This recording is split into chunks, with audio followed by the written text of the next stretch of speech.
chez toi. Chez moi, ici, il n'y a pas de l'eau bénite. Il y a que les promesses bénites. Prophète de Dieu. Il descend dans la Bible. Alléluia. Lui, il prend parce que la Bible a été avalée par le frère. L'ouverture des sceaux, la Bible est devenue un nouveau livre. Et maintenant là, nous avons la révélation de tout là.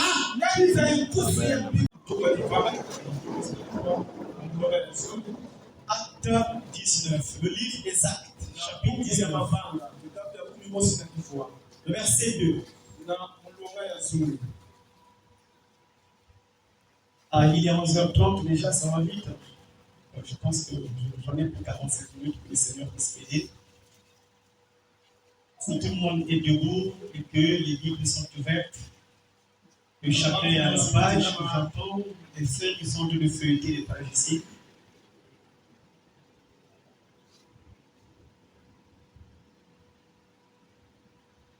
Ok, nous allons lire en le nom du Seigneur Jésus-Christ. C'est une question que nous lisons. Avez-vous reçu le Saint-Esprit quand vous avez cru? Ils lui répondirent, nous n'avons pas même entendu dire qu'il y ait un Saint-Esprit. Amen. Que Dieu bénisse sa parole de vous.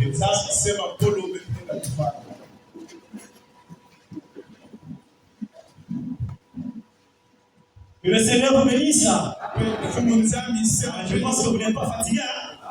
Est-ce qu'on peut acclamer le Seigneur Jésus? Si le monde est là, vous pouvez, par sa propre volonté humaine, devez décider de venir à l'église. C'est Dieu qui accorde cette grâce. Et ce matin, il ne nous l'a pas accordé pour nous rejeter, pour nous condamner ou pour nous maudire. Il nous a accordé cette grâce. C'est pour que nous puissions être bénis. C'est pour que nous puissions être sauvés. C'est pour que nous puissions être remplis de son esprit.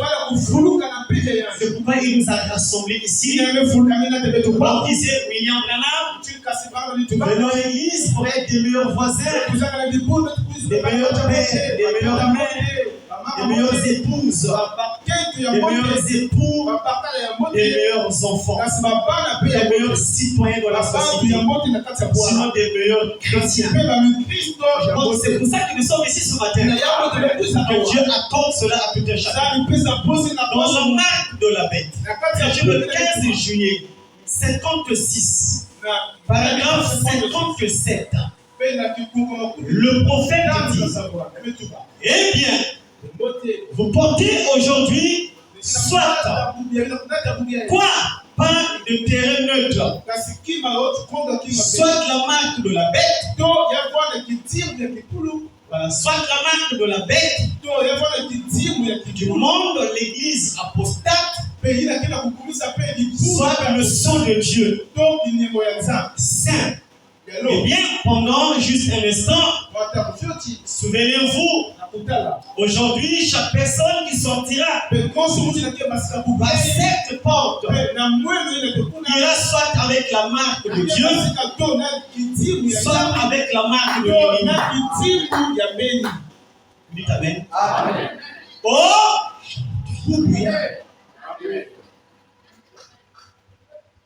L'église apostate, on dirait, voilà, je fréquente.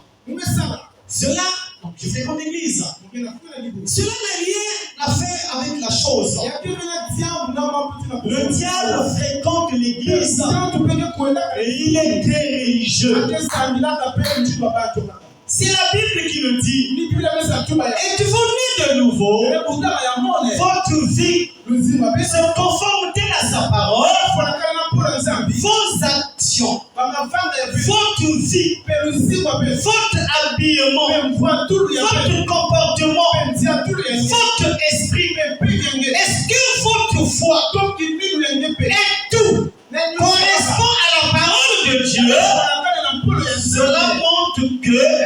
La vie qui est en vous est le Christ vivant. Regardez. Là où je vais m'arrêter, je m'arrêterai là. Ce qui est important est que le but rentre. Je peux prêcher pendant 30 minutes, pendant une heure de temps. Et que le Seigneur m'aide. Le verset à son auditoire. Le fond qu'il a mis dans mon cœur. La question que je pose. Remettez le thème. La question qui est posée ici, dans la Bible, dans Actes chapitre 19, verset 2, avez-vous, laissez-moi le thème là, avez-vous reçu le Saint-Esprit depuis que vous avez cru? Eh bien, cette question-là ne s'adresse pas à l'Église. Elle s'adresse aux membres de l'Église. Je vais très bien. Vous allez voir comment je vais développer cela. La question n'a pas été posée. Quand je dis l'Église, je parle de l'Église en tant que personne morale. Et dans l'Église en tant que personne morale, il y a des individus faisant partie du corps de Christ. Ce qu'on appelle l'épouse. Cette question-là leur est posée. La question n'est pas posée aux païens. Elle est posée à ceux qui ont cru. Qui ont d'abord cru. On leur dit ceci.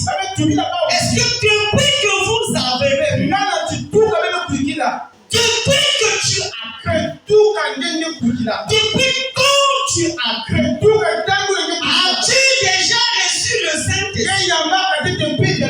Eh bien, c'est une question biblique. Il doit avoir une réponse. Renard dit ceci. Donc, question et réponse numéro 3. 30 août 64 le matin, paragraphe 55. Je vais beaucoup lire le prophète parce que ici c'est une doctrine. Il dit, maintenant, je ne voudrais pas embarrasser cette foule. Même moi-même vis-à-vis de vous. Mais je me demande, si je pouvais demander ce matin, qui ce matin, qui dans cet auditoire, ou parmi ces gens, a le Saint-Esprit, ce serait probablement 95% d'entre vous qui lèveraient la main pour montrer que vous avez le Saint-Esprit. Dites Amen. Mais même moi ici, là, si je posais la même question, eh bien, la moitié, sinon tout le monde pourrait dire Frère Branham reprend la pensée. Sélection. Sélection là où je me suis arrêté. Bien. Il dit, puis, je n'ai pas sélection là où je me suis arrêté. Puis je prends l'autre face. Et je vous donne une évidence selon la Bible.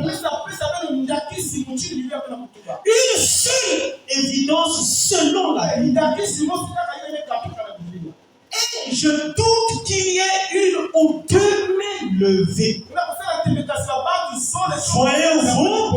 Voyez-vous, je pose la question.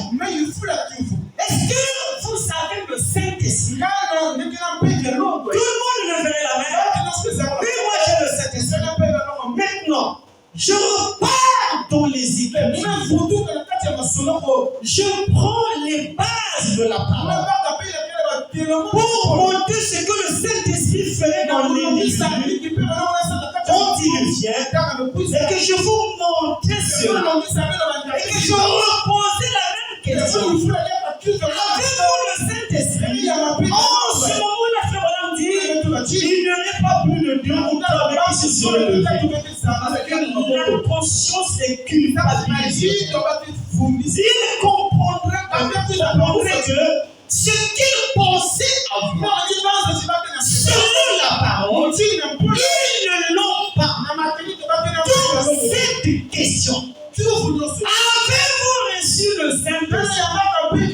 Depuis que vous avez cru, il faut qu'il y ait une réponse. Le prophète dit, on a tellement compris l'expérience du Saint-Esprit. Nous confondons la sanctification à l'expérience du Saint-Esprit. Le fait que je ne commets plus adultère, je ne vole plus, je ne mens plus, je paye régulièrement mes dîmes, je suis assidu à l'église. Le fait que je pratique ma religion, donc j'ai le Saint-Esprit, eh bien, pratiquer la religion n'est pas synonyme au baptême du Saint-Esprit. Je peux continuer? Nous confondons le fait que nous avons une activité de dons dans notre vie. 1 Corinthiens 12 par exemple, je prophétise, je parle en langue. Alléluia! J'ai des visions correctes et nettes. Ou encore les dons d'Éphésiens 4, je prêche avec exactitude. Les gens disent Amen. Le fait de prêcher ou de prophétiser n'est pas le signe qu'on a le Saint-Esprit. Ce sont des dons. Ils peuvent s'exprimer bien avant la conversion. Alléluia. Maintenant, nous allons établir la différence. Et nous avons un but ici, cette semaine. C'est d'aller vers le baptême du Saint-Esprit. C'est très important. Peut-être que c'est maintenant que Dieu nous accorde cette grâce. Dans les exposés, là de l'église de Smyrne, paragraphe 147, deuxième partie. Écoutez ce que le prophète dit. Je ne sais pas d'aller un peu vite, pour ne pas que vous gardez pendant longtemps. Exposé des états de l'église. Très bien. Il dit ceci. Qu'est-ce qui a été à l'origine de ce malentendu? Regardez. La réponse c'est l'expérience. Il y a quelqu'un qui dort.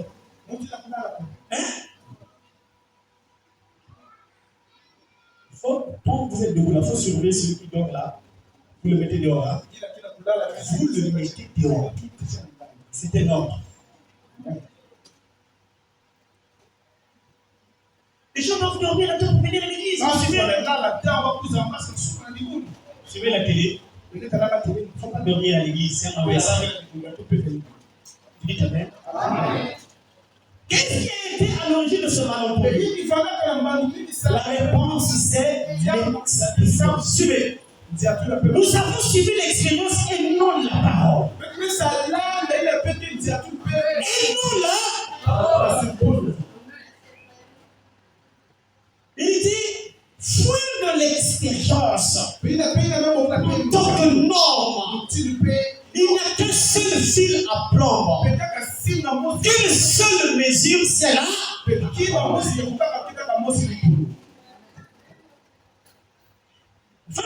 je vais revenir, ne me quitte pas.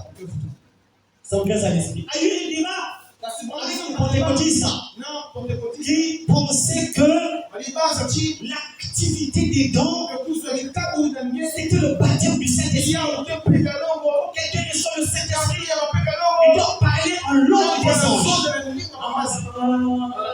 Ça va dire, mais s'il parlait en langue des anges, c'est la preuve que vous avez le Saint-Esprit. Et si nous repartons nos actes, au chapitre 1 et 2 où les gens ont reçu le Saint-Esprit, vous allez même voir quand le Saint-Esprit est descendu, les apôtres n'ont pas parlé dans la langue des anges. Ils n'ont pas parlé dans la langue des anges. Comme font les pentecôtistes. Est-ce que vous avez compris? Il dit, si quand on reçoit le Saint-Esprit, parce que nous parlons d'une expérience et la parole. C'est quand on reçoit le Saint-Esprit, les gens vont parler en langue. Ce qu'on appelle les langues des anges. Si c'est le cas, eh bien ça ne sera pas conforme au premier baptême du Saint-Esprit dans la Bible.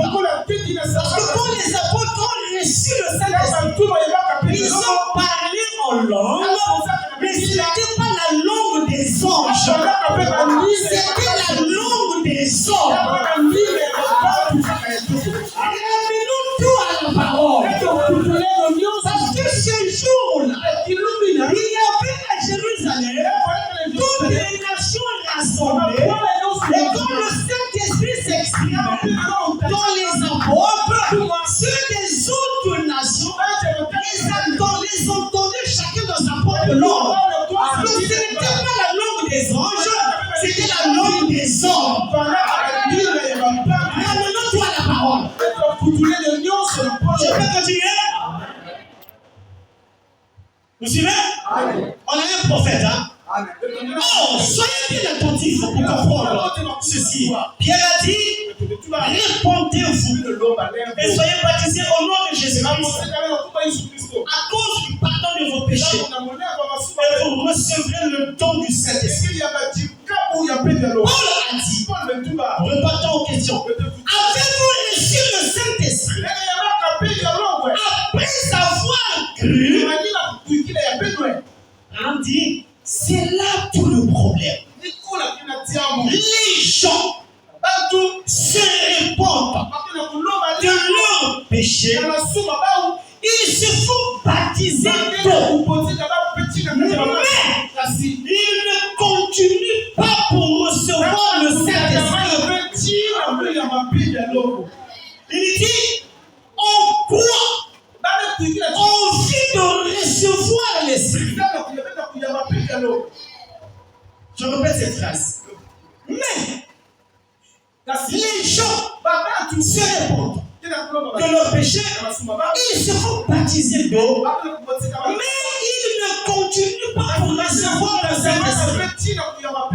On croit, on vit de recevoir l'Esprit.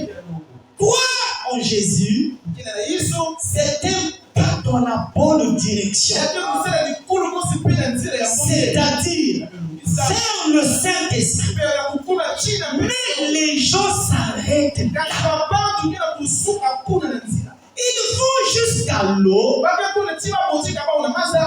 puis ils s'arrêtent.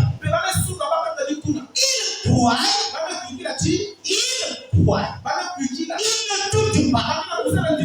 Ils boivent. Alléluia. Est-ce que vous suivez? Je répète cette phrase, doucement, doucement. Ils vont jusqu'à l'eau, on les baptise dans l'eau, ils se sont bien répandus, puis ils s'arrêtent, ils croient, puis ils s'arrêtent. La Bible ne dit pas qu'on les soit quand on croit. Moi j'ai cru. Tu as cru. Est-ce qu'après avoir cru, est-ce que tu as reçu le Saint-Esprit? C'est ça la question.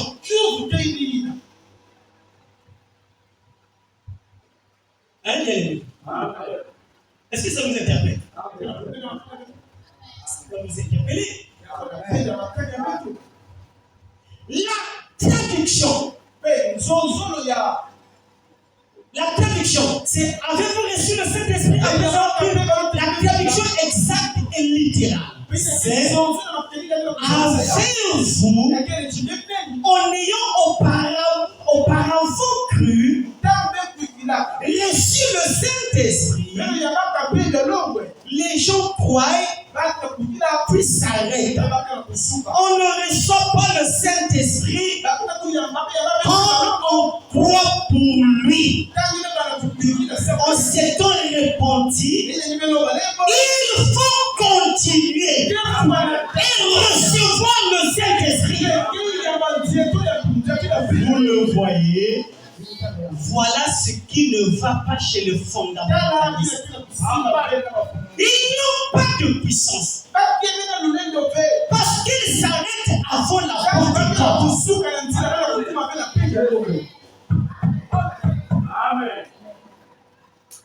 ça ne marche pas. Ça ne marche pas. Il y a quelque chose qui ne marche pas. Le message est vrai. Le message est puissant. Le message est réécoutable. Le message c'est Jésus. Les promesses qui sont là sont vivantes. Le Dieu du message est vivant et réel. Mais ça ne marche pas.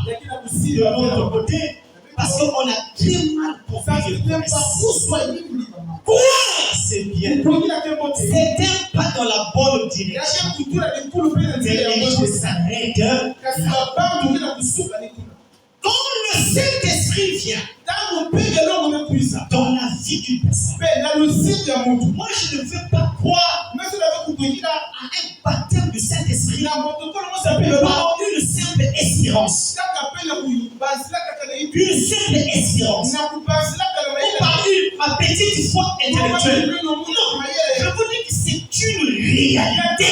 Ce sont des expériences parfois que tu ne peux pas expliquer. Mais c'est une réalité. C'est une dimension réelle. Je l'ai expérimenté en 1998. Dans les écapitulants. Alléluia. C'était des états doubles. Ça change l'humain. Ça change tes motifs. Ça change ta nature. Ça change ton goût. Ça change les caractéristiques de ton personne. Le Saint-Esprit, quand il vient, il fait un travail en toi.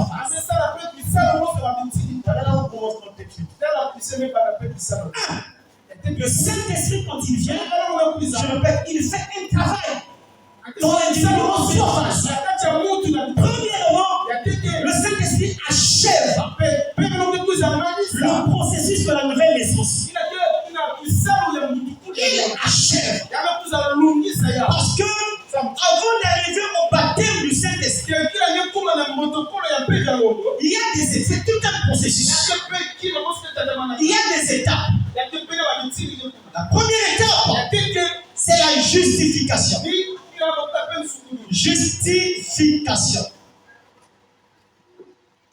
C'est la première étape. La deuxième étape, c'est la sanctification. Regardez, frère. Et la troisième étape, c'est le baptême du Saint-Esprit proprement dit. Maintenant, quand quelqu'un croit, il a la vie éternelle. Et ça, tout le monde dit Amen. Est-ce que vous comprenez? Quand quelqu'un croit, il a la vie. La vie éternelle. C'est quoi en celui que Dieu a envoyé? Jésus-Christ. Donc quand vous croyez en Dieu, vous avez la vie éternelle. Mais il vient encore dire, avez-vous reçu le Saint-Esprit depuis que vous avez cru? Les personnes deviennent un peu compliquées. Moi j'ai déjà cru.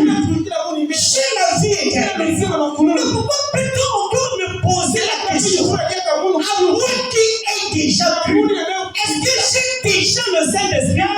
Alors que quoi me donne déjà la vie éternelle?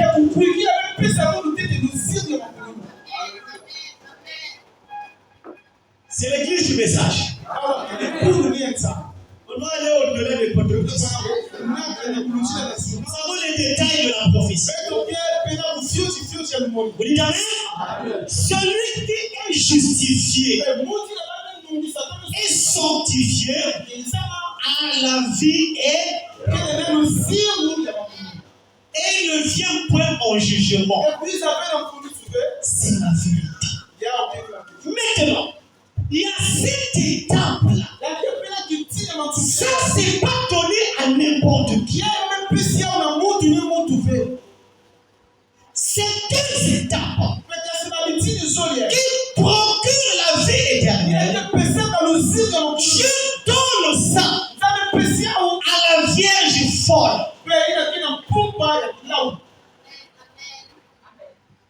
La Vierge folle n'ira pas en enfer.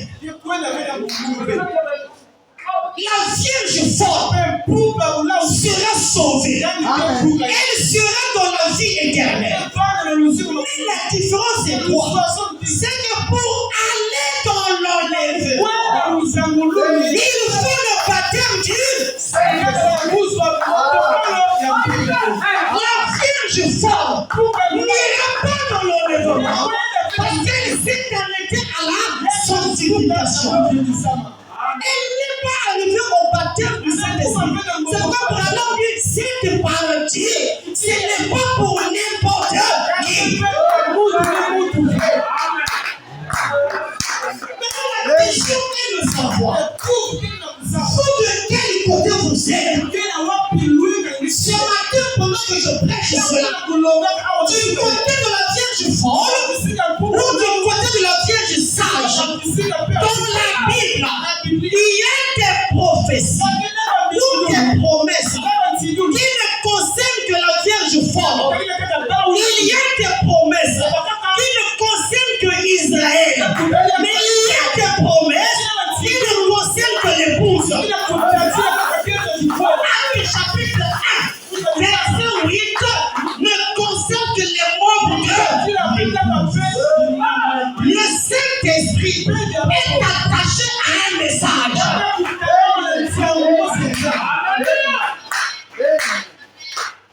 Alléluia. Si vous acceptez ce message et vous persévérez dans ce message, le Saint-Esprit naîtra. Parce que le Saint-Esprit, c'est l'âme de Jésus. Il vient manifester la sémence élue. Quand la sémence est en contact avec le message. Amen. Je répète, quand on dit dans la dénomination la vie éternelle ou même la nouvelle naissance, la nouvelle naissance, nous sommes nés de nouveau.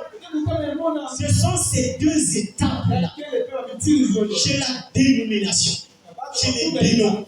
Mais chez nous, dans le message, pour parler de la nouvelle naissance, il faudrait que la pierre de fête descende, qu'elle coiffe la pyramide. C'est pourquoi j'ai dit au début, le Saint-Esprit achève le processus de la nouvelle naissance. Il achève, il accomplit. Comme tu as le message, et que tu n'es pas baptisé du Saint-Esprit, on ne peut pas parler de la nouvelle naissance. Mais comme tu es dans la dénomination, déjà au niveau de la sanctification, tu es né de nouveau. Parce qu'ils ont une petite lumière. Oh, nous avons une grande. Donc je répète, le Saint-Esprit quand il descend, la première étape, c'est d'achever le processus de la nouvelle naissance par la puissance de l'Esprit. La puissance de l'Esprit. Actes chapitre 1 verset 8. Mais vous recevrez une puissance. C'est une puissance. Vous recevrez une puissance survenant sur vous et vous serez mes témoins à Jérusalem, dans la Samarie, jusqu'aux extrémités de la terre. Personne ne peut être un témoin de Jésus sans le baptême du. Quand j'ai dit au témoin de Jésus, ils sont passés chez moi à la maison. J'ai dit, je suis chrétien, vous voulez m'exaucer. Mais vous allez vous asseoir. Vous, j'ai leur ai dit, vous êtes témoin de Jéhovah. Voilà, moi je suis témoin de Jésus. Mon témoin dans la Bible, où c'est écrit que vous devrez être témoin de Jéhovah. Moi je vous montrerai là où c'est écrit qu'on doit être témoin de Jésus. Alors dans Actes chapitre 8, verset 8, la Bible dit que c'est Jésus qui parle. Quand vous recevez le Saint-Esprit, vous devenez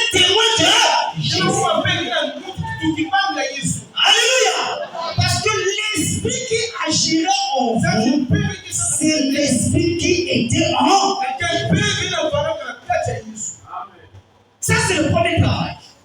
Le second travail, la seconde phase du travail que le Saint-Esprit accomplit dans le Saint-Esprit apporte une délégation d'autorité.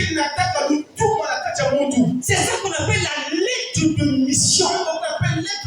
Qui te permet d'aller représenter Jésus pour le service. Le Saint-Esprit est une délégation d'autorité. C'est la lettre de mission pour le service de Dieu. On appelle ça encore le réveil de l'âme. Alléluia.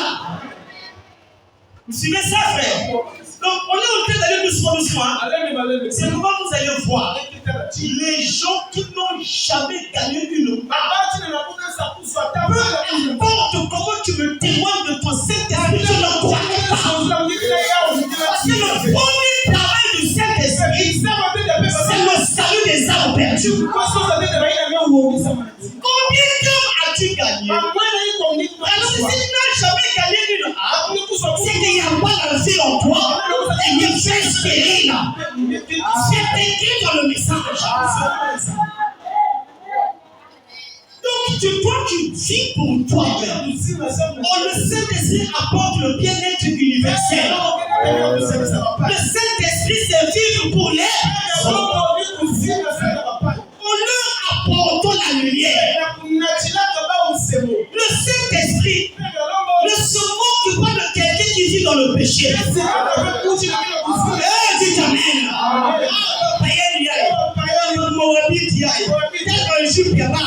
Non, elle a porté une mini-jupe parce qu'elle n'a pas ta lumière. Toi aussi, c'est ce que tu étais. J'ai vu une femme dans un magasin. Elle était à fraise. C'était répugnant. C'était dégoûtant. Je l'ai commencé, oh là là, j'ai commencé à la dégoûter. Et la foi est venue. Elle m'a dit, souviens-toi, quand tu étais païen, c'est moi qui t'ai sauvé pour t'amener là où tu es. Cette femme-là, le Seigneur, ce qu'elle fait. Ça fait elle. Alléluia. Vraiment, c'est une culpabilité. Il est allé vers cette femme-là, s'entretenir avec elle. Il s'est rendu compte qu'elle avait été une chrétienne, mais les situations l'avaient rétrogradé. Et ce jour-là, quand Branham lui apporte la lumière, Branham dit, nous avons eu une réunion à l'ancienne mode. Au lieu de critiquer, au lieu de rejeter, parlez-leur de Jésus.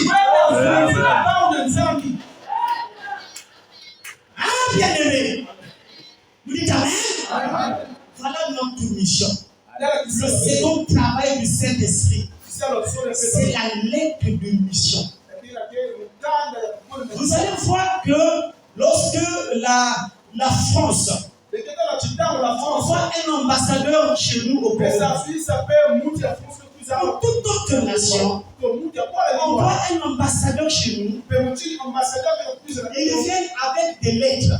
On appelle ça des lettres diplomatiques accréditées, je crois. Qu'ils viennent présenter soit le président de la République ou le ministre des Affaires étrangères. Voilà la preuve que j'ai été envoyé en mission diplomatique dans votre pays. Si elle ne vient pas avec cette lettre-là, le Congo ne peut pas le recevoir. Alléluia. Et nous aussi, Dieu nous a envoyés dans ce monde comme des témoins. Il faut qu'il y ait une lettre de mission. La lettre de mission, c'est le baptême du Saint-Esprit. Le baptême du Saint-Esprit donne le pouvoir même de pardonner.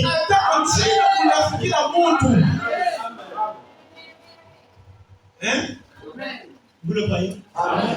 Je peux le lire? Jean chapitre 20, verset 21. C'est ce que la Bible dit. C'est ce que je vous disais, frère. Les gens, quand ils lisent la Bible, ils ne savent pas s'en approprier leur promesse. Dans Jean chapitre 20, 21 à 23, la Bible dit, tu sais, Jésus leur dit de nouveau, la paix soit avec vous tous, avec tous, comme le Père m'a envoyé. Moi aussi je vous. Qui vous a envoyé? C'est le Père, c'est Jésus. Maintenant il dit, après ces paroles, par exemple, après ces paroles, il souffla sur eux et leur dit, recevez le Saint-Esprit. Ceux à qui vous pardonnerez les péchés, ils leur seront pardonnés.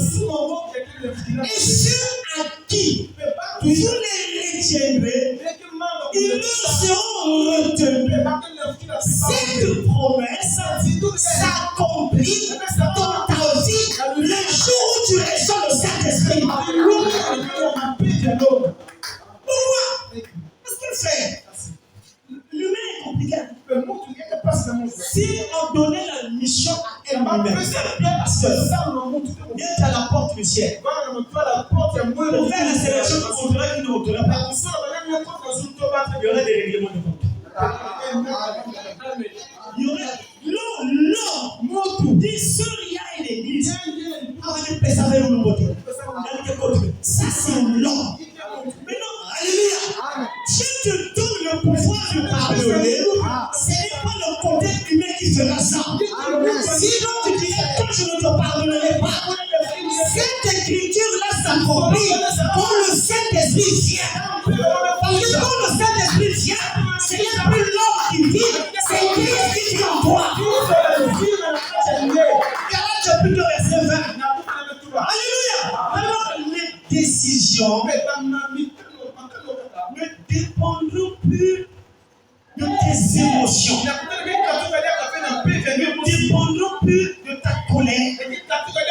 Le fait que tu vis bien avec lui ou bien simplement. Le Saint-Esprit te conduira, décidera, te fera faire des choses qu'en temps normal tu ne peux pas faire.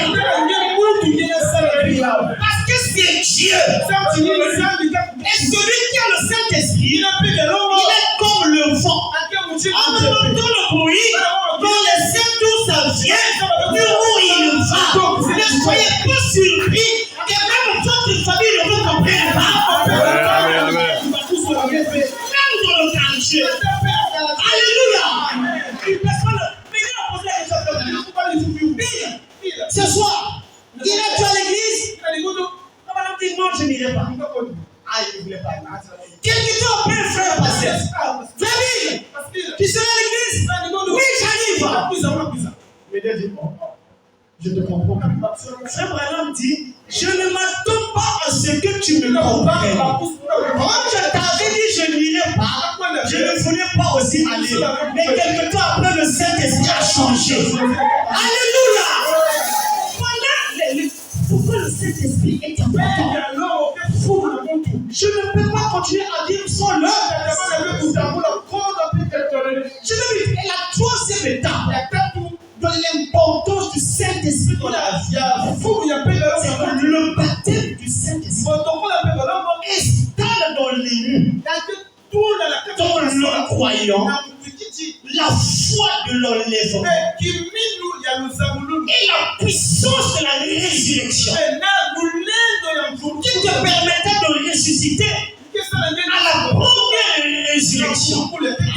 N'oubliez pas qu'il y a deux types de résurrection. La première résurrection, c'est seulement pour l'épouse. Parce que nous sommes au temps de la fin. Dans cet âge de la Odyssée, tous ceux des autres âges étaient déjà morts. Mais avant qu'on ne parte au ciel, et ceux des âges précédents, et ceux de cet âge, qui ont pris les messagers de ces différents âges, ressusciteront premièrement. Mais pour ressusciter, ce ne sont pas des paroles, ce n'est pas la simple foi. Il faut que la puissance soit là. La puissance de la résurrection. Alléluia. Alors moi je veux comprendre. On comprenne, frère. Est-ce que quand nous marchons, depuis que vous avez cru, depuis qu'on a cru, est-ce que vous ressentez dans votre cœur cette avidité, cette soif, cette profondeur de voir le Saint-Esprit naître en vous? Est-ce que vous le ressentez? Parce qu'on la soif y est, elle ne peut pas se calmer tant que la chose là ne viendra pas. Amen. Sentez que vous n'en avez pas. Cette partie-là, il n'y a que Dieu qui la donne. Ça ne demande pas de l'orgueil.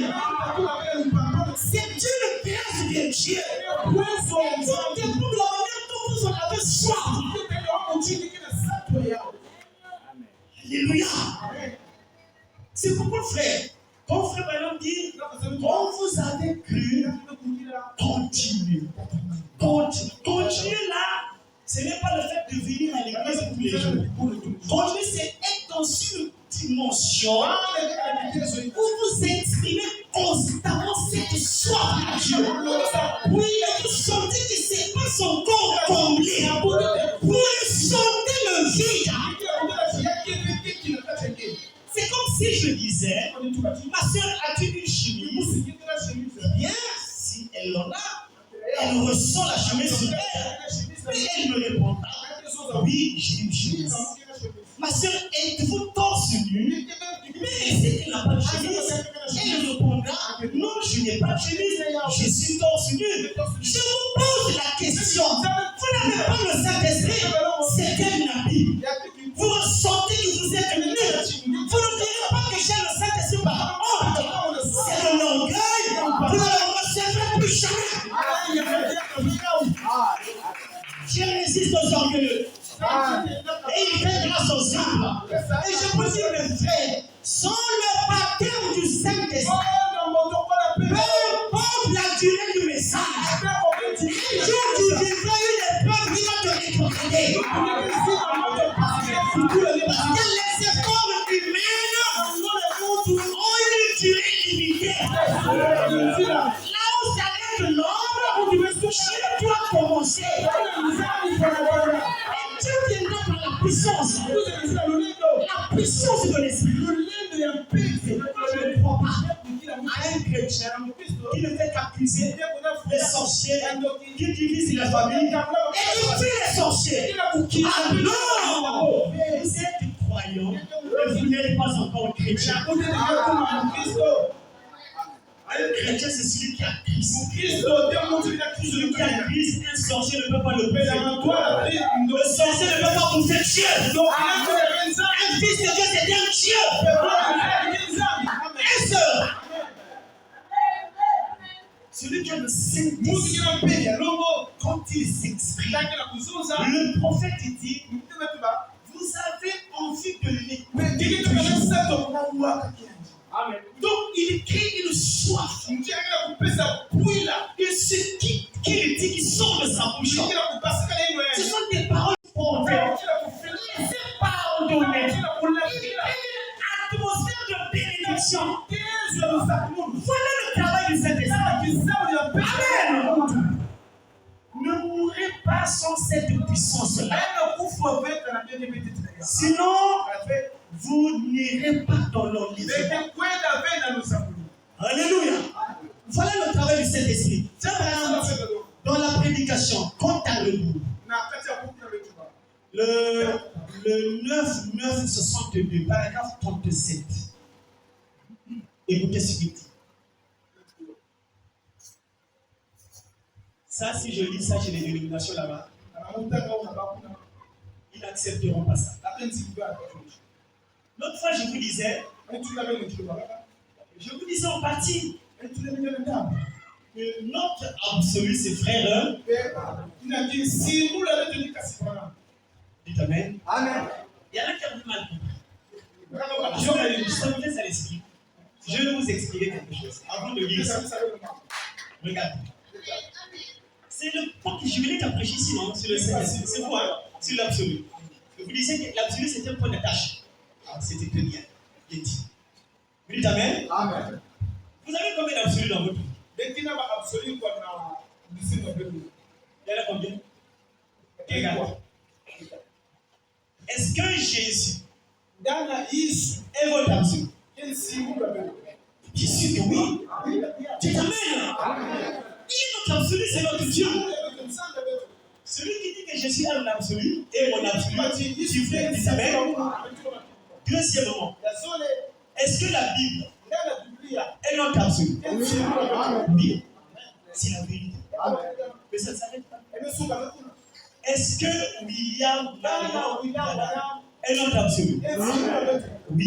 Mais non, c'est mettre chaque chose dans son c'est tout. C'est pourquoi ceux-là qui n'ont pas de Saint-Esprit, ils tournent le sens. Vous allez voir ces débats qui utilisent dans les réseaux sociaux. Ils ne savent pas que. Alléluia! Ici, chaque chose est la vérité. Jésus est mon absolu à quel moment? Il est mon absolu en termes de salut. Amen. Amen. Parce que le salut est une expérience qui ne vient ni du pasteur, ni de l'église, mais Jésus seul avec moi. Donc les gens peuvent même me chasser, me critiquer, me dépersonnaliser, insulter, excommunier, livrer à Satan, et il est perdu. Alléluia. Mais le jour où tu m'avais sauvé cette expérience-là, ceux-là qui m'insultent n'étaient pas là. Donc leurs insultes ne peuvent pas me détacher de ça. Jésus est mon absolu. Amen. Mais ça s'arrête pas. Amen. La Bible est mon absolu pour moi. En termes de promesses. Toutes mes promesses qui me permettent de combattre Satan, de vaincre mes adversaires, je trouve ça dans là. Le nous dit, tu es malade. Et que le médecin dit, tu ne peux plus vivre. Rentre à la maison. Il te reste 3 jours de vie. Ça, c'est le médecin. Mais quand je lis dans la Bible, Isaïe 53 dit, ah, Seigneur, t'es sûr, j'ai été guéri. Je dirais au médecin, ça c'est toi. Mais la Bible me dit que je serai guéri. Je marche et toi malade, en ayant déjà au moins la guérison. La Bible. Mon absolu, ce n'est pas le médecin. Vous savez ça? Quand un chrétien lit une promesse dans la Bible, même si son pasteur n'est pas d'accord avec lui, mais s'il dit à Dieu, moi je m'accroche là. Le pasteur veille ou pas. Le pasteur en ce moment-là n'est plus ton absolu. La Bible est ton absolu. Tu restes là jusqu'à ce que les choses s'en bien. Amen. Mais ça ne s'arrête pas là. Il y a vraiment même l'absolu. Oui. En termes de la doctrine.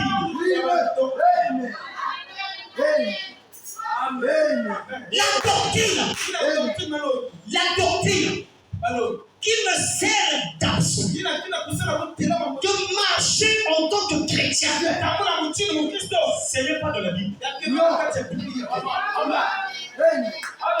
C'est pas dans la Bible. C'est William. Pourquoi tu ne suis pas le match? Pourquoi tu ne suis pas Edo? Pourquoi tu ne supportes pas Réal de Madrid? Pourquoi tu ne supportes pas On parle 100 jours. Pourquoi tu n'es pas là en train de crier? Est-ce que tu as déjà lu dans la Bible? Ne suivez pas les marches. Il n'y en a pas. C'est Branham. La doctrine de la vie chrétienne, c'est William Marion. Pourquoi tu ne fumes pas? Tu as déjà lu dans la Bible? Là où on a dit ne fumez pas, il n'y en a pas. Mais pourquoi tu ne fumes pas? Branham a parlé.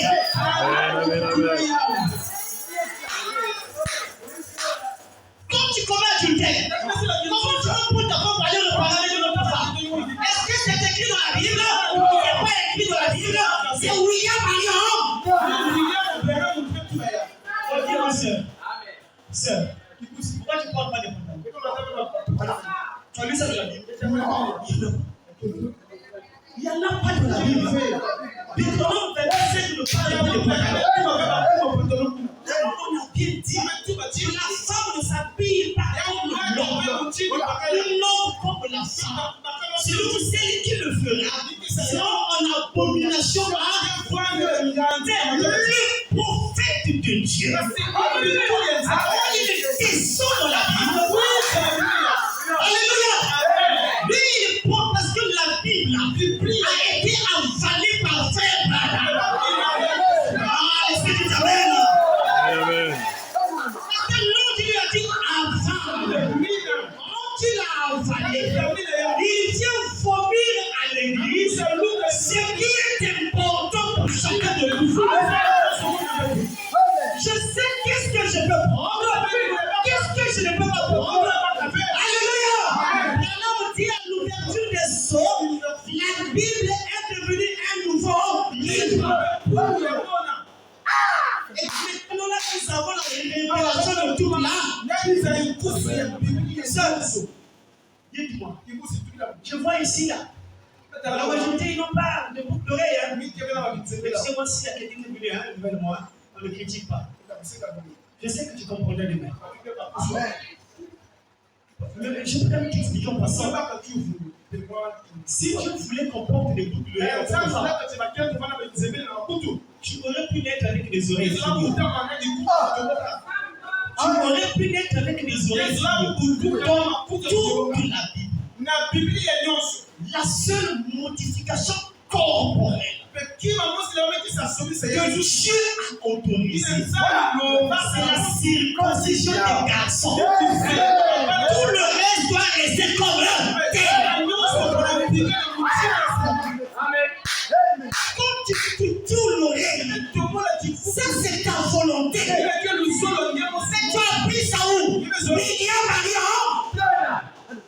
Tu as lu ça dans la Bible? Est-ce que tu as déjà lu dans la Bible? Ne mettez pas de rouge aux lèvres. Vous avez déjà lu ça? Ça n'est pas dans la Bible. C'est Branham. La doctrine, c'est William Marion. Branham est mort absolu sur le table là.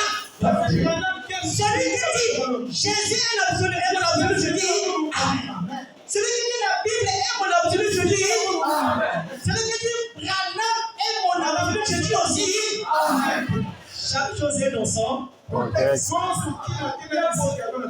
Et on avance. Dites Amen. Voilà, chaque chose est dans son contexte, frère.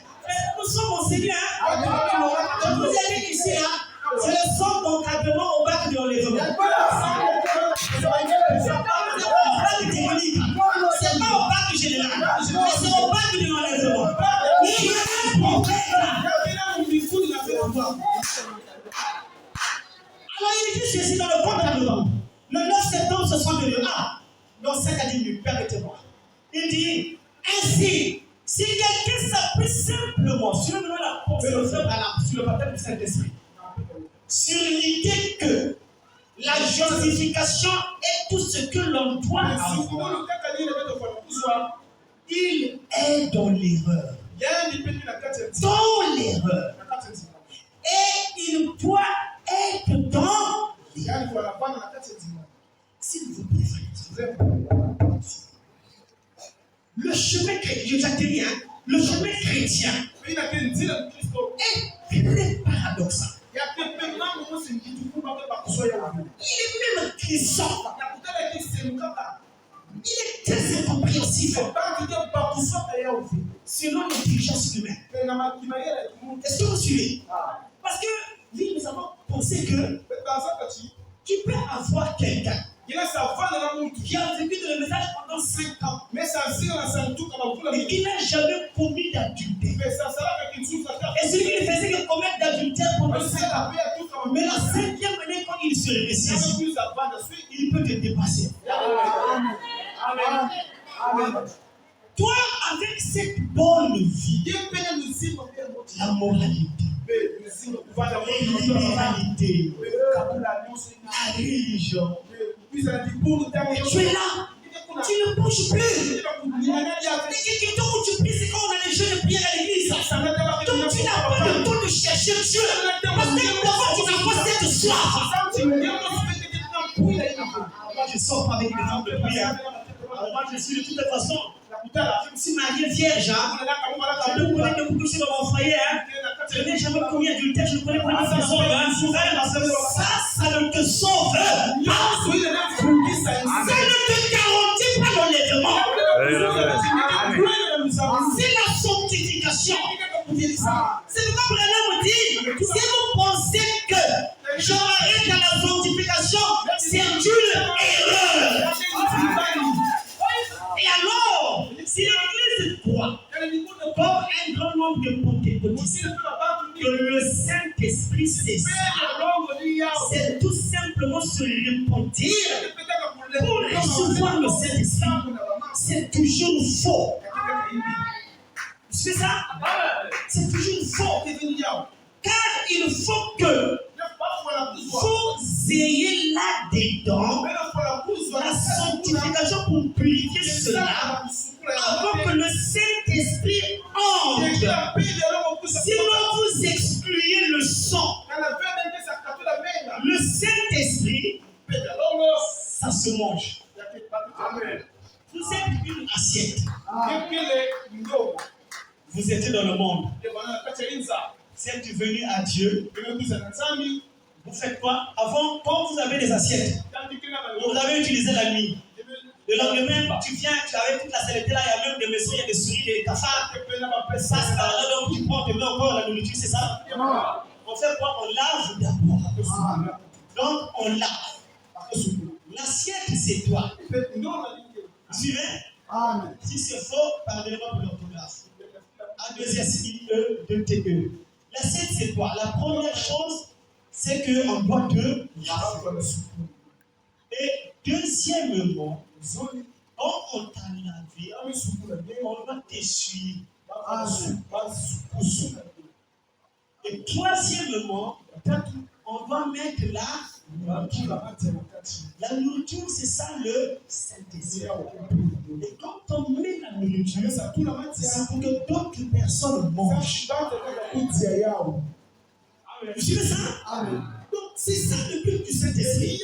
Il dit, et la nouvelle naissance. Les gens disent que le baptême du Saint-Esprit, c'est ça? Mais sélectionne les gens. Merci beaucoup. Les gens disent que le baptême du Saint-Esprit, c'est la nouvelle naissance. Eh bien, c'est faux. C'est faux. La nouvelle naissance, on est de nouveau. Je suis né de nouveau. Donc, c'est pas le Saint-Esprit. Les gens disent que. Là, on a vu des surprises.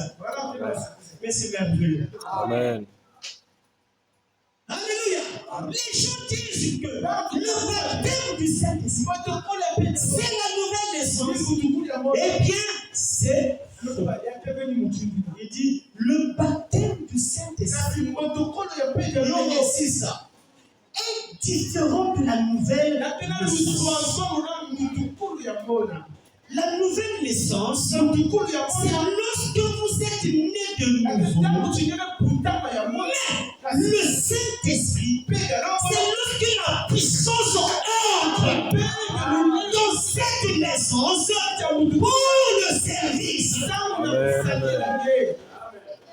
Vous comprenez pourquoi beaucoup de nos pasteurs ont été, comprenez ce que je veux dire, ils ont retrouvé la tête en bas, les pieds en l'air. Parce qu'ils n'avaient pas la puissance. Parce que cette puissance-là, c'est pas seulement pour vaincre les sorciers, c'est pour vaincre Laodicée. Et toutes ces caractéristiques, pour vaincre les influences de la mondanité. C'est une puissance. C'était que ça. Alléluia. Puissance pour le service. Vous voyez, le Saint-Esprit s'est baptisé du Saint-Esprit pour la nouvelle naissance. Vous savez la nouvelle naissance en étant en croyant au Seigneur Jésus-Christ. Vous voyez, en ayant la foi et en l'acceptant comme votre sauveur. Et c'est la question que je pose. Quand je suis dans l'eau du baptême, comment vous appelle Talou Rosaire. Ok. Est-ce que vous acceptez le Seigneur Jésus-Christ? Quand vous baptisez, vous posez cette question dans l'eau du baptême. Est-ce que vous acceptez le Seigneur Jésus-Christ comme votre seul Seigneur et Sauveur? Oui, je l'accepte. Décidez-vous de le suivre sans plus retourner en arrière. Oui, je le décide. Alors, sur cette base, je te baptise dans le nom du Seigneur Jésus-Christ. Il faut dire comme ça. Il faut dire que je te baptise au nom de Jésus. Non. Il faut dire que je te baptise au nom du Seigneur Jésus-Christ. Alors, parce qu'il y a beaucoup de Jésus. Amen. Mais Dieu a poursuivi ça. Parce que le service de baptême, c'est tout un service sacré. Il trace le chemin du salut pour une personne. Amen. Il dit, en croyant au Seigneur Jésus-Christ, vous voyez, en ayant foi, en l'acceptant comme votre sauveur. Ça, c'est ça la naissance. Vous voyez, car vous êtes passé de la mort à la vie. Eh bien, si vous voulez soutenir cela, prenez Saint Jacques chapitre 5 verset 4. Celui qui écoute mes paroles et qui croit à celui qui m'a envoyé à la vie éternelle. Vous voyez, il a la vie car il croit. C'est ça la condition de la Vierge folle que j'ai dit. La Vierge folle croit. Et ce même groupe a dit, allez à la Pentecôte pour être baptisé du Saint-Esprit. Donc, dépassons la justification. Je termine. Dépassons la sanctification.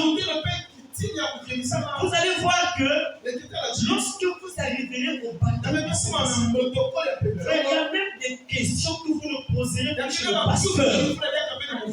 Dans certaines doctrines, dans certaines situations, ou dans certaines épreuves, le Saint-Esprit c'est un enseignant. Il vous parle. Il vous révélera même. Regarde la sœur que tu vois là, dans son manquement. Regarde là où il est. Il peut te montrer l'état spirituel de certains.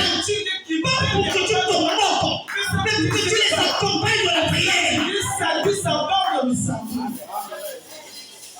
Voilà ce qui est important. Mais pour arriver là-bas, ce n'est pas pour n'importe qui. Beaucoup ont commencé avec la justification.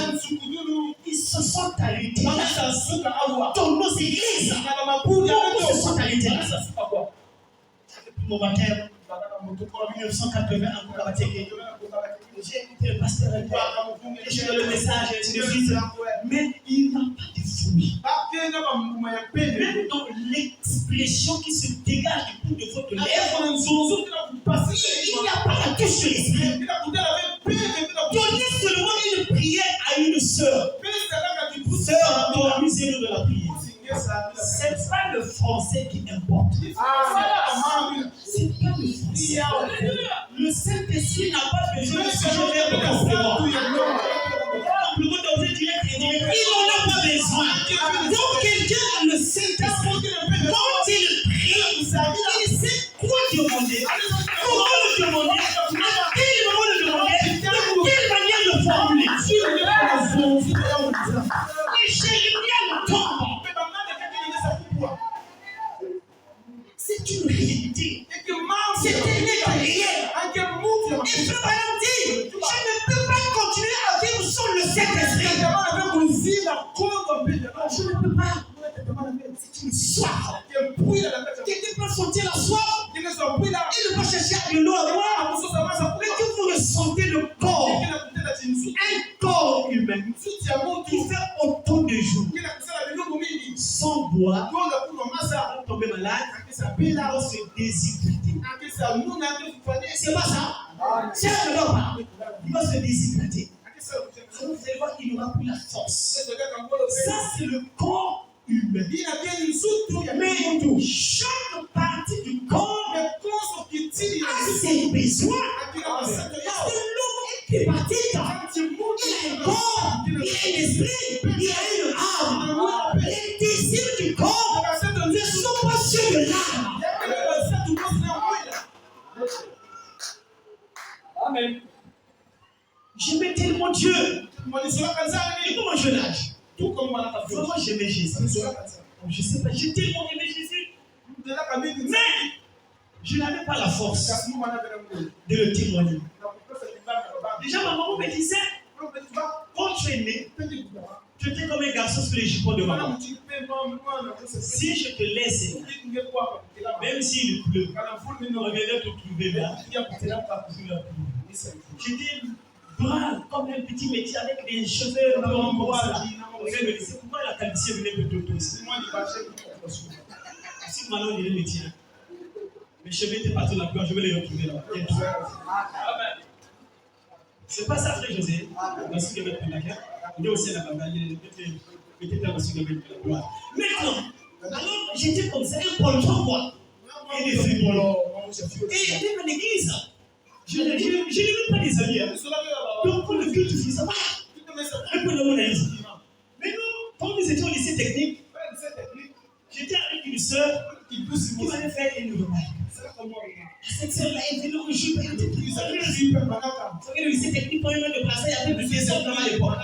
Elle me dit, ah, c'est comme ça. Quand tu es dans l'église, dès que tu peux laisser le pas voir. Qui peut savoir pas monter?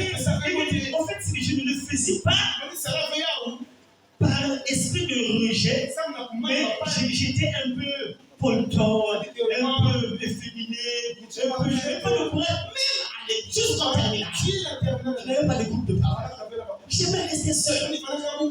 Non, alléluia. Et je vivais comme ça. La guerre de 27 m'a amené ici. Et quand je m'étais soigné avec mon père, lui dans le solo, on disait, non, moi j'attends. L'esprit dit, commence à prier. Si papa, on va d'abord prier. Comme mon petit fléau là, il était content là, il comptait aussi là, il était plus là. Vous aussi, Sonia, nous-mêmes, et là, on va commencer à manger après. Ça me culpabilisait parce que je ne faisais pas ce que tu me disais. Mais je mangeais sans appétit. Je mange là. Tu as des veines. Je n'ai pas de veines. Donc, quelqu'un qui a des veines, parce que tu ne manges pas. Alors, un jour, je commençais déjà à travailler. J'ai commencé à travailler à 23 ans.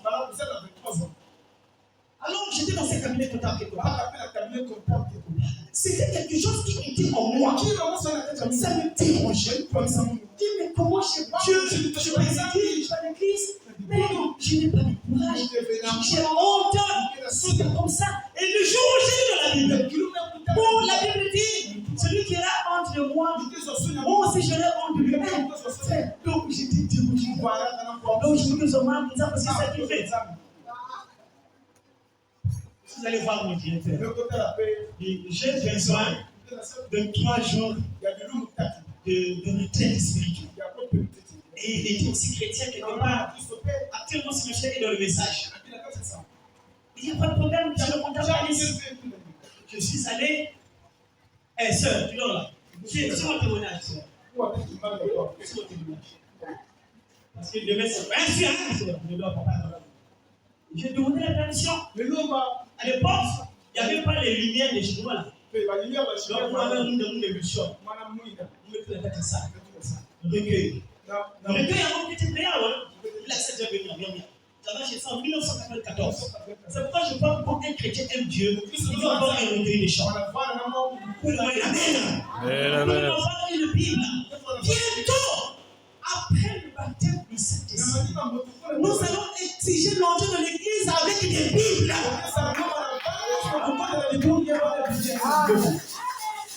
Amen. Oh, le pasteur écoute tes parents, il faut.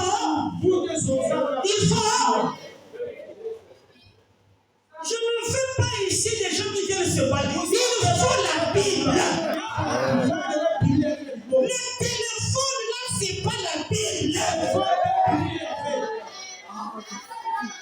Un jour, je suis dans la forêt. J'ai oublié ma Bible et j'étais mal. Oh là là. C'est ce jour-là où j'ai passé une mauvaise période de prière. Comment j'ai oublié la Bible? J'étais déjà assis là-bas. Mais comment j'ai oublié la Bible? Quand je vais dans la forêt, avec la Bible, la lettre de Fukama. Donc, oh, la Bible là est dans mon cœur. C'est comme ça que je prie comme les Ouaras. Je ne demande pas comme les Ouaras, mais moi c'est comme ça que les esprits prient. En fait, c'est comme ça que Élie priait. Il avait dit, il mettait sa poitrine sur ses genoux, sur le sol. Il disait, regarde là-bas, qu'est-ce que tu vois là-bas? Cette fois, la 7e fois, j'ai vu un petit village sur la forme d'une porte de mer. Il dit, ah ok, de ce village, j'entends le bruit d'une pluie abondante. Maintenant, je peux me lever. C'est ça que j'attends. Je suis allé dans la forêt de temps en temps. Ce jour-là, je n'ai pas de Bible. Quand je suis reparti avec ma Bible, quand j'arrive, je reste pendant au moins 30 minutes. Je ne prie pas. Je lis la Bible, je lis les promesses, je lis les psaumes, je lis. Quand je commence à chanter, ah, t'as pu le dire. Il faut que voyage. On avait dit même si nous me sentir c'est pourquoi je ne crois pas tous ces isanis que vous faites là, petits sorciers. Ça n'atteindra pas Rosaire. Je ne crois plus à ça. Exister, c'est votre but d'existence. Mais moi, j'aime mon Dieu. Alléluia. Donc, bientôt, mon Dieu sera conditionné avec des Bibles. Tu n'as pas de Bible, tu ne rentres plus. Bientôt cela. Ou bien je serai à la porte là. Un dimanche, si vous venez, je ne suis pas dans le bureau, je suis à la porte. Shalom, sœur. J'ai mon cahier. C'est le frère qui? Le frère de Jésus. Tu es venu à 9h, le frère. Le culte, la méditation, c'est quelle heure? 9h45. Tu as 9h, c'est bon. Félicitations. Dieu te bénisse. Tu es venu à 17h, 9h. Tu es en retard. C'est parce que je me dit. Moi, je ne l'ai pas. Donc, tu es en retard, tu n'as pas aussi de Bible. Donc, tu dis d'abord dans un hôtel. Avec une coupe. Allez, repars de l'hôtel. Bientôt, ça sera comme. Je ne veux pas un théâtre. Un chrétien qui va à l'église doit avoir une Je suis allé dans la forêt. 3 jours. Et 3 nuits sans manger de boire. J'étais à la révélation. J'étais là-bas. Les écalputus commençaient au point de partir. Tout le Messie là n'existait pas. C'est la forêt. En 98 ans. J'ai dépassé le lac Nanga. Je suis allé là-bas. Nous nous foutons mes amis. 19h. Je vais passer une nuit ici. On a un bon ici. Vous me direz, on passe quoi? On vous passe les sous. 20h, je sors de la forêt. Je rentre là, j'arrive à la maison. J'étais à Paris. J'habitais avec une Paris, mais j'étais célibataire. J'arrive à la maison 21h, 22h. Je prie, je dors. De 20h, 5h. Je suis parti. Je reste là-bas. Je prie. Je reviens mon bébé. Le lendemain très tôt, 3 jours et 3 nuits. Ah, donc il y a mon frère. Donc il y a mon nom. Je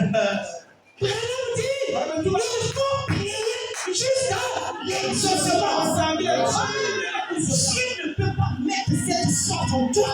C'est la réponse. La profondeur appellera. Dans la même semaine. Même jusqu'à 2 jours. Je repars. 3 jours et 3 nuits. Vous pouvez faire ça en une semaine.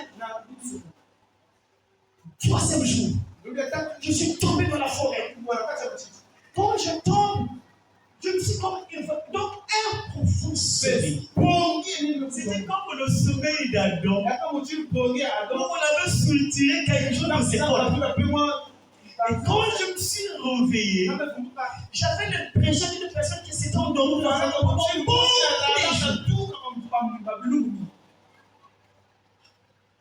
Après une constellation des oiseaux sont venus. Et j'ai commencé à chanter avec ces oiseaux. C'est pour dire qu'il ne m'a jamais quitté. Il me relève dans mes chutes, c'est Jésus-Christ. Oh, qui combat pour moi dans mes luttes, c'est Jésus. Oh, Jésus a parlé. Alléluia. Quand j'ai fini cette expérience, j'avais senti, j'avais été vidé. Il y avait quelque chose qui était entré en moi. Et je sors, j'ai vu une rivière de noir. Je me suis plongé pour avoir de la force. Et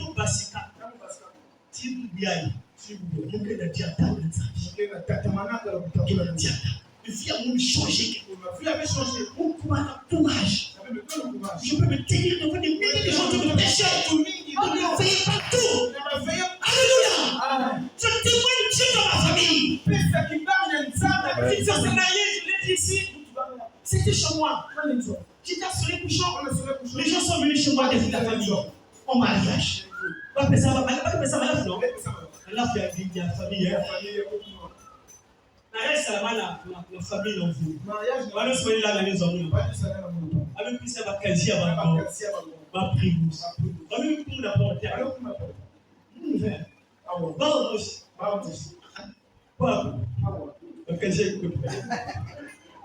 Vamos. Vamos. Ils sont du quoi?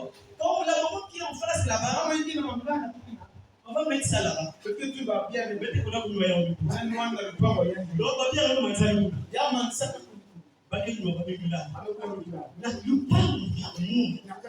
Moi, Rosette, fils de Dieu, croyant le message, je suis chez moi, j'ai construit chez moi, papa, maman, c'est chez moi, respectez mon Dieu et mon pays.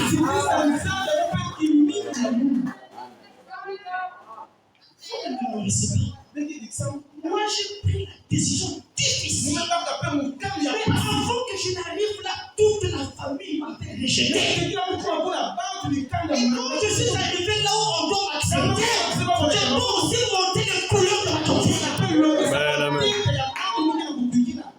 bien aimé, un homme qui vient chez toi, il dit à sa femme, attends, tout est débat. Il dit à la chaîne là-bas.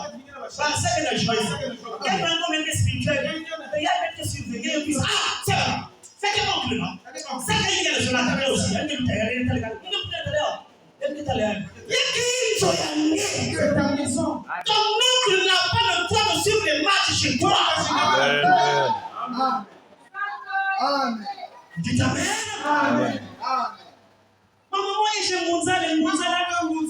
Il vient chez moi avec le nom de Mounza. Mais vous êtes papa de Mounza. Vous êtes à Sembao.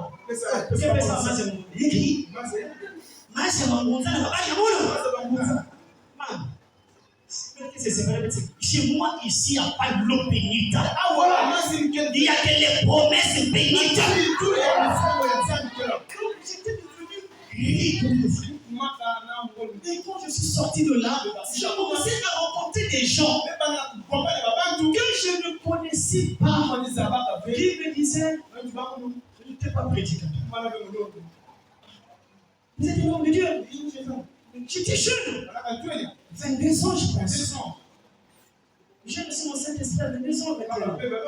98, je crois, c'était. Je ne sais pas si c'est 23 ans. Eh oui, j'étais une situation. Même au cabinet où je travaille, des gens venaient me consulter. Voilà, pour arriver là, j'ai pris une décision. Et pour que vous ayez aussi un pasteur qui prêche. Dès que je prêche, ça va coûter un prix. Vous avez un bon pasteur, hein? Ça se dit pas? Je peux le dire? Amen. Soutenez-moi, aimez-moi. Je ne suis pas le politisme là. Vous ne me verrez pas dans leurs équipes là. Je n'en ai pas besoin. Je ne suis pas.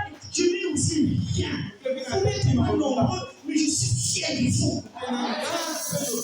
Et je suis fier de ce que Dieu a fait. Je n'ai aucun complexe.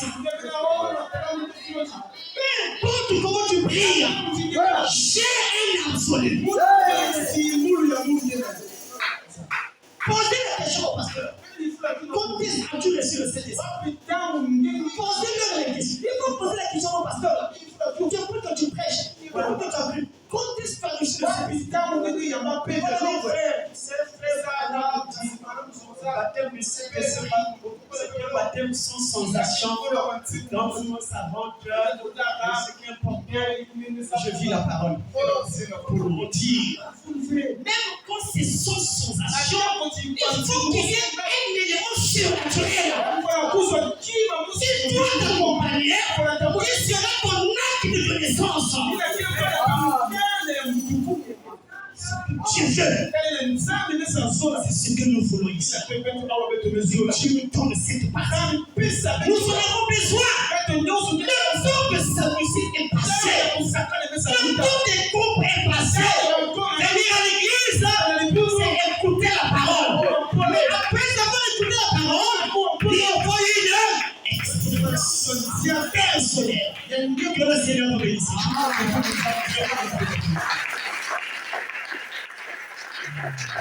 Merci.